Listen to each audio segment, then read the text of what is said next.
Operation Sindoor వల్ల మాకు జరిగినటువంటి నష్టం అంతా ఇంత కాదు. మొత్తం మా 9 దరవ్ ఈ సుఫా స్థావరాలన్నీ కూడా కూలిపోయి. దరవ్ ఈ సుఫా అంటే ఉగ్ర శిక్షణ ఇచ్చినటువంటి స్థావరాలన్నమాట. కానీ వాళ్ళు ఉగ్ర శిక్షణ అనరు.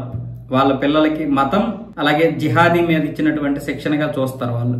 అయితే ఈ తీవ్రవాదులు, ఈ ఉగ్రవాదులు వీళ్ళందరూ కలిసి ఇప్పుడు పాకిస్తాన్ లో ఏడుస్తున్నారు. ఇంతకు ముందే ప్రభుత్వానికి నివేదిక ఏర్పాటు చేశారంట. అంటే ఇంత వేసి నష్టం వచ్చింది మాకు, మొత్తం స్థావరం మొత్తం కూడా పూర్తిగా ధ్వంసం అయిపోయిందంటే ఇప్పటికే పాకిస్తాన్ ప్రభుత్వమే వచ్చేసి వాళ్ళకి చాలా డబ్బు ఇచ్చింది. చనిపోయినటువంటి ఒక్కొక్కరికి 50 లక్షలు, మసూద్ అజార్ కుటుంబానికి మాత్రం ₹1 పాకిస్తాన్ రూపాయలు. అలాగే ఈ ఏదైతే ఈ ధ్వంసం అయిపోయాయో వీటికి 4,75,00,000 ఒక్కొక్క స్థావరానికి 4,75,00,000 విడుదల చేసిందంట పాక్ ప్రభుత్వం.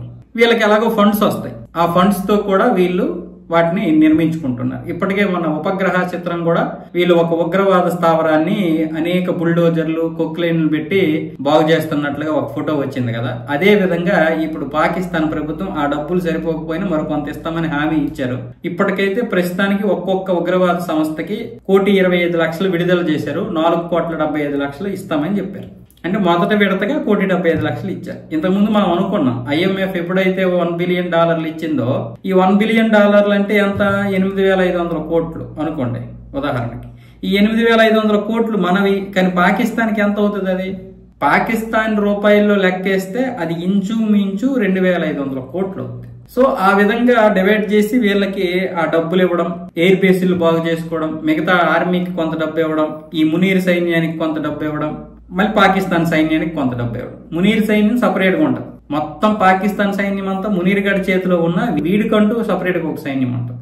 లేకపోతే వీళ్ళేమి మునీర్కి ఏమి ఇచ్చేయరు. ఎందుకు మునీర్ గడికి వింటారు అంటే వాడి చేతిలో సైన్యం ఉంది. అంటే వాడు తల కోసుకోమంటే కోసుకునే సైన్యం ఉంది. అందుకే వీళ్ళందరూ భయపడతారు అనమాట. ఈ విధంగా ఆపరేషన్ సింధూర్ ఎంత నష్టం కలిగించిందంటే ఏడుపులు ఒక్కొక్కడు ఇప్పటికొచ్చి బయటకు వస్తున్నారు. మళ్ళీ ఫిబ్రవరి 26వ తారీఖు 2026న కశ్మీర్ లో ఒక సంఘీభావ సభను ఏర్పాటు చేయడానికి ప్లాన్ చేస్తున్నారు. అయితే మన నిఘా సంస్థలు వీటన్నింటినీ పసిగట్టి వెంటనే ఇప్పుడు మన భద్రతా దళాలు అయితే ఇచ్చేసాయి. ఇప్పుడు ఈ విషయం బయటికి తెలిసిపోయింది కాబట్టి వాళ్ళు ఖచ్చితంగా ఎక్కడో అక్కడ చేస్తారు. డేట్ అయినా మారుస్తారు, ప్లేస్ అయినా మారుస్తారు. కశ్మీర్ లోనే ఎందుకు చేయాలనుకుంటున్నారంటే 370 రద్దుతో పూర్తిగా ప్రజల్లో మార్పు వచ్చేసింది. కశ్మీర్ ప్రజలు భారత్ లోనే భాగం అయిపోతున్నారు. వాళ్ళలో ఎటువంటి తెగువ లేదు. కశ్మీర్ పాకిస్తాన్ లో కలుపుదామని లేదు, సపరేట్ గా ఒక దేశం అవ్వాలని లేదు. ఆ ఒమర్ అబ్దుల్లా కూడా అటే మాట్లాడుతున్నాడు. ప్రత్యేక రాష్ట్రం కోసమే మాట్లాడుతున్నాడా లేకపోతే మారిపోయాడా తెలియదు. ఇలాంటి పరిస్థితుల్లో ఉగ్రవాదులందరూ ఏడుపు అక్కడ పాకిస్తాన్ లో.